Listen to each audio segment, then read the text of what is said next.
யமன் ஒரு மனிதனுக்கு கூறிய அறிவுரை பற்றி உங்களுக்கு தெரியுமா? ஒரு முறை இறக்கும் தருவாயில் உள்ள ஒரு மனிதரின் முன்பு யமன் அவரின் உயிரை எடுக்க தோன்றுகிறார். அப்போது அந்த மனிதர் யமனிடம் அவருடைய வாழ்க்கையின் சந்தேகங்களை பற்றி கேட்கிறார். யமனே, என்னை ஏன் பூலோகத்தில் படைத்தார்கள்?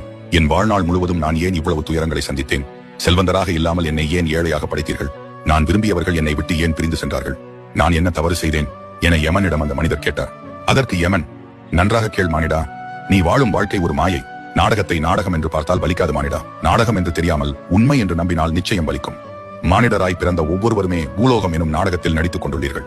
மனித வாழ்க்கை வெறும் நாடகம் என்று ஒவ்வொருவரும் புரிந்து கொண்டால் தெளிந்த மனம் தெளிந்தபடியே இருக்கும் மானிடா. இந்த பூமியில் நீ வெறும் வழிபோக்கன் மட்டுமே. உனக்கு யாரும் சொந்தமில்லை. எந்த செல்வமும் உனக்கு நிரந்தரமில்லை. உன் கண்முன் தோன்றும் அனைத்தும் மாயை மட்டுமே. அவ்வளவுதான் மானிடா வாழ்க்கை. மானிடராய் பிறந்த ஒவ்வொருவருக்கும் பூமியில் குறைந்த நேரம் மட்டுமே உள்ளது. முடிந்தவரை அனைவரிடமும் அன்பாகவும் மகிழ்ச்சியுடனும் இருங்கள் என யமன் அந்த மனிதரிடம் கூறுகிறார். அந்த மனிதரோ இறக்கும் தருவாயில் வாழ்க்கையின் ரகசியத்தை புரிந்து